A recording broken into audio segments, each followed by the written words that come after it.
been given impossible task of presenting X3872 results at LHCb in 15 minutes.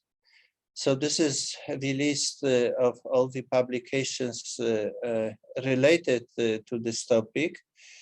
So early on, LHCb was the first experiment to observe that state produced at LHC. Later, we determined quantum numbers of these states, studied it, production in more detail, observed it in many different decay modes. Since I had to make a selection, I decided to talk about these topics highlighted in bold.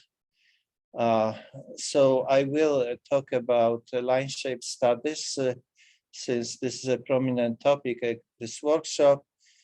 And then I would like to cover an upcoming paper, which should be out maybe in a couple of weeks. And I will mention also a paper about multiplicity dependence of prompt production. So LHCb studied a peak of 3872 in the pi plus pi minus j psi in two complementary approaches. They both rely on detached secondary vertex. So both of these samples come from B hadrons. In first approach, we reconstruct full B plus in the discovery model. So this full reconstruction gives you very good background suppression, but somewhat reduced the signal yields. Full data sample was used for this approach. However, we only studied a peak in Breit-Wigner approximation in this analysis. The analysis that performed more sophisticated line shape analysis used X from B hadron decay, but without full reconstruction. So much higher signal yield. Only run one data was analyzed, but very carefully. The data was fit in many bins of pi plus, pi minus momentum, because resolution, mass resolution of the detector changes with this momentum. And in terms of trying to get to natural line shape, that resolution is crucial. So this was not one fit, but a simultaneous fit in many momentum bits. So in terms of Breit-Wigner parameters, which we already discussed extensively at these workshops, are not necessarily the right way to characterize the state. Nevertheless, if tried, then both samples give consistent masses and widths. Previously, with this approach, only upper limits on the width were obtained. We now got to the statistics that we observe non-zero width of the order of 1.2 or something MeV. Now the mass is consistent with previous measurements, but more precisely determined, still indistinguishable from the D0 star threshold with neutral disk. And the fact that we are getting non-zero width means that we reach sensitivity to probe the line shape. So as discussed before, Breit-Wigner is not really the right approach because the coupling to D0 star is very large. In fact, was established experimentally that it's about 10 times larger than 2V channel that we are looking at here, pi plus pi minus j psi. Now, the best determination of the LHCb would be simultaneous coupled channel fit to all the channels. Now, this is difficult in LHCb because reconstructing D star 0 is not so easy. Soft pi 0 or photon, though maybe not completely hopeless with some more complicated techniques. So that's for the future. For now, we just use external constraints, how large this coupling is. Now, because X peaks at that threshold, you don't expect Bright-Wigner, and as a simplification of coupled channel approach, the flat-like formula should work well. This formula was already shown at this workshop by many. It comes from original papers by Christoph and his collaborators. The denominator of the amplitude contains a part related to coupling to D star, both neutral and charged. So this is a flat piece.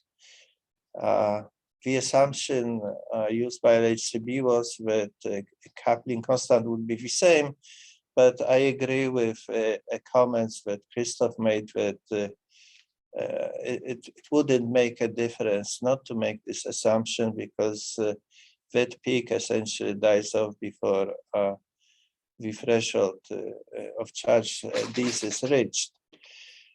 Then we have a piece which is related to this open channel, the well-open channel that we are actually fitting. Now, this was assumed,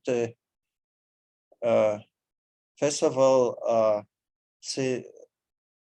as I mentioned, we impose constraint that this piece is about 10 times smaller than couplings to D meson pairs. And this was a Gaussian constraint in the fit. Then a second assumption was that this is goes via purely via row resonance. It's not quite true, as you will see in the second part of my talk. Then we have a piece related to pi plus pi minus pi 0 j psi, which is assumed to be all omega resonance. And this again was constrained relative to rho. Branching ratios were assumed to be equal, which is not really exactly what you expect, but this is not far from what you expect from experimental measurements. Perhaps this should have been another Gaussian constraint, but probably would not have made much difference in the analysis. And then the last piece is this fixed gamma 0 width, which is supposed to account for all other channels. So there are 4 independent parameters in the fit to pi plus pi minus j psi data. And this plot was also shown many times before. This is how log likelihood changes with this parameter EF related to M0. So very low values are excluded. Then there is this very broad minimum of log likelihood, which is more like -10. Now, in terms of if you tried to get errors on this, you would go with likelihood change of 0.5. So the positive error would be the order of maybe 8 MeV, but negative error would be hundreds of MeV. So there's this very asymmetric shape. So this parameter is not well constrained. But as you see by these black points, value of fitted G is very strongly correlated. So the slope of that dependence is rather well determined. And Christoph discussed how to actually remove this strong linear correlation, which would be a better way to fit it. And LHCb is working on redoing this analysis with this approach. So what was published chose to show a number of illustrations what happens when you fix this M0 or EF at one particular value not close from minimum. And for that choice, values of these parameters were given with errors. However, people should remember that that large statistical uncertainty on M0 itself is not propagated to values of these parameters. Now, in my opinion, this gamma 0 turns out, at least for these choices here, to be uncomfortably large. This would correspond to very large branching ratios to other channels, which maybe would be difficult to account for. So this illustrates a need that perhaps this piece also needs to be constrained from other measurements.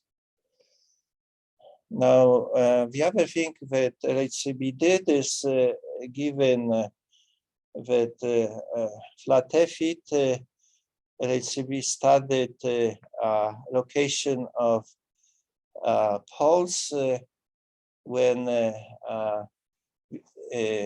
we go to complex energy plane. So this can reveal nature of singularity. The pole finding algorithm was based on the fact that the pole location phase becomes undefined. So for example, here you see this at this point you are approaching it with essentially any phase. So that's a pole location. Two poles were found. I'm concentrating on a pole which was closer to this threshold, which is more likely an explanation for the peak that we see. Now, one thing that you can do is you can dial couplings to these other open channels to 0, and then see what happens to the pole location, and it migrates from above to below the threshold. So if this was the only channel open, this pole would correspond to a bound state.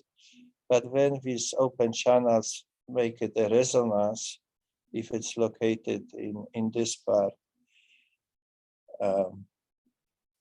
And this distance in naive resonance interpretation would be related to the width.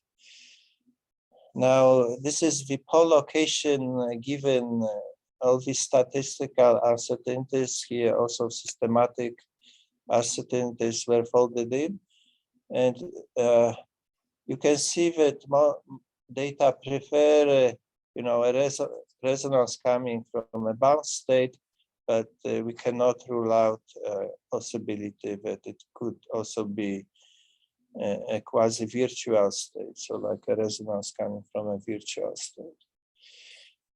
Now, limitation on sensitivity of LHCb is that even though these line shapes, as you can see, Bright-Wigner and Flatte differ widely, full width half maximum is different by a factor of 6. Here, our mass resolution is still by an order of magnitude larger. So usually this is shown as another compact peak, but I kind of extended it to the same mass case, so you can see how broad it becomes because our resolution is much larger than natural width effects. So the differences don't disappear completely, but become much harder to study. So in the future, Panda will definitely have something to say about this line shape, because they will have an order of magnitude better mass resolution from scanning this resonance. All right, let me now quickly go through this upcoming paper. It has to do with the same channel and resonance structure in pi plus, pi minus. This is done by exclusive reconstruction, and we determine a signal yield as a function of pi plus, pi minus distribution. This was believed to be purely raw, but if we feed raw alone, there's this huge disagreement. So clearly it's not all raw. So the question is, what did we miss in the past that we were saying was pure raw? Now we traced it to the problem that we were comparing it to our data to pure raw Monte Carlo, but Monte Carlo is not right. It's based on EVTGen, which actually does not simulate phase space effect on this mass distribution of resonance. Now, some people know it, some people don't. Most people turn out they didn't know it. So not only us, but also CMS and Atlas were led to the wrong conclusion that it's essentially all raw. So if it's not all raw, what is missing? What's missing is omega, which by itself was not expected to be large, but from our feeds, there's a very large raw omega interference, which is not a huge surprise because such interferences are observed in our channels. So together with interference, omega contributes 21%. Omega alone is only around 2%, which is consistent with previous measurements of this omega J psi with omega reconstructed in pi plus, pi minus, pi 0, which was done by Bell-Babar and Best-3. Now, one interesting fact is that to get really good quality fits, we had to use proper coupled channel formalism, so use K matrix, which couples pi plus, pi minus to pi plus, pi minus, pi 0, rho coupling only to 2 pi, but omega coupling to both. If we tried naive Bright-Wigner sum of rho and omega, the fit quality was actually not acceptable. So that's a really nice demonstration that Bright-Wigner sum is not the right approach if resonances overlap strongly. Now, that new measurement. Time is over in principle. Okay. Okay, that's my last physics slide. So that discovery that omega cannot be neglected has implications for determining a ratio of isospin violating and conserving couplings of X. We can actually get them from this channel alone because omega is isospin conserving and rho is violating. So to probe these couplings, we artificially set X max to a large number, not to truncate these resonances, but get most of them into the integrals, and then you can strength of these resonances is determined from our data.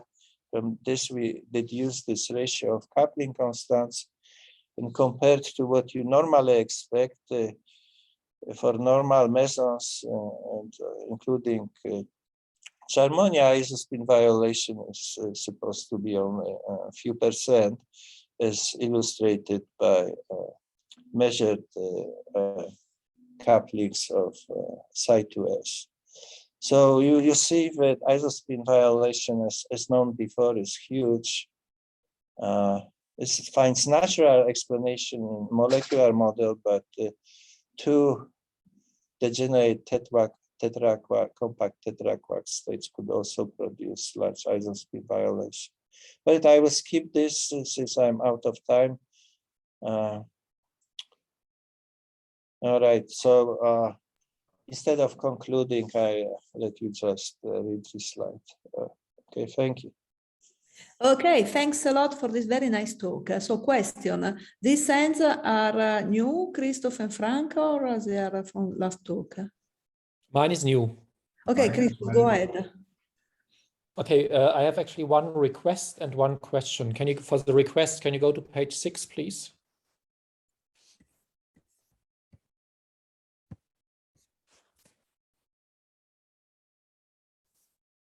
Okay. Although this request comes natural after yesterday's discussion, and you implicitly said it already in your talk, I just want to have it expressed explicitly. When doing the refitting of the LHCbX data, it would be great to not only remove the correlations, but also in addition to the fit with G1 equal to G2 equal to G, to also do a fit with G2 equal to 0. Because this is actually then, I don't think this is physically sensible, but it shows a sensitivity to the second channel. And it directly relates to our yesterday afternoon's discussion with Mariani and Polosa in particular. So that would be a great addition to the analysis and shows really what is the physics content that can be extracted from the data. Now my question goes to page 13.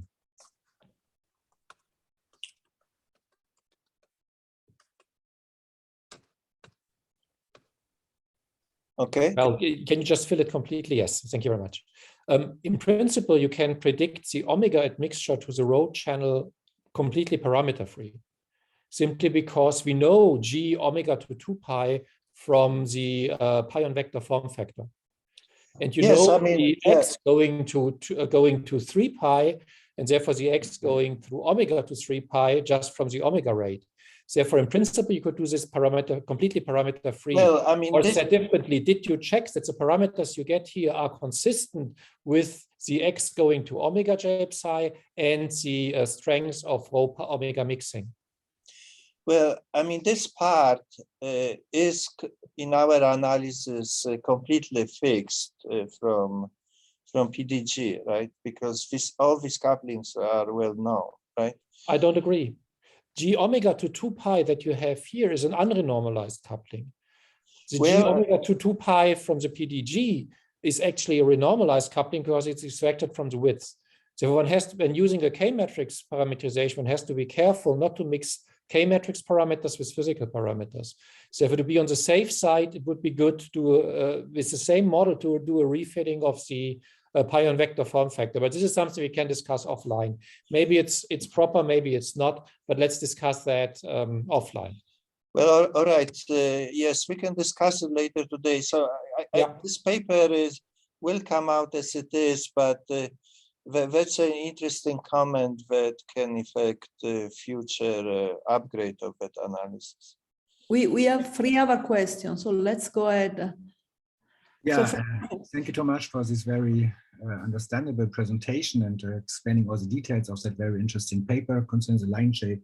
I have 2 questions. The first one, you mentioned yourself that, of course, it would be nice now, and that's the plan to go for the coupled channel analysis, including the 0 star bar, and you mentioned the difficulties.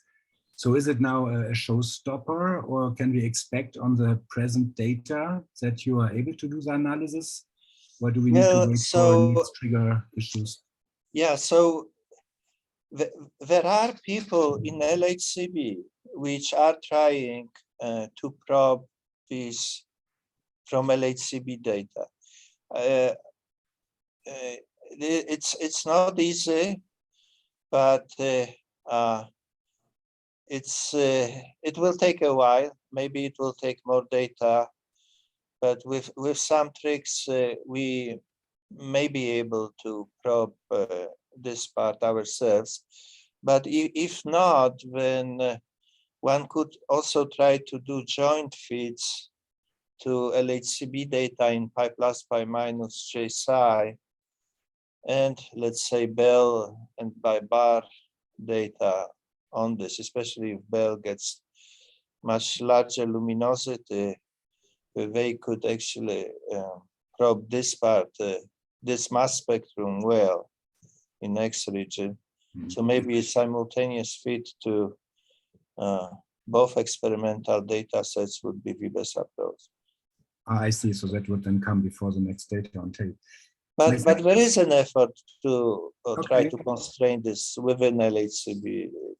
I'm looking forward to see some results on that.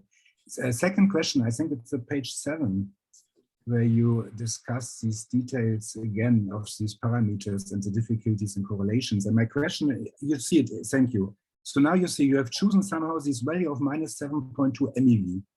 But honestly speaking, to me, it's a little bit, I do not clearly understand why you have chosen that one actually. Because the minimum is at higher values.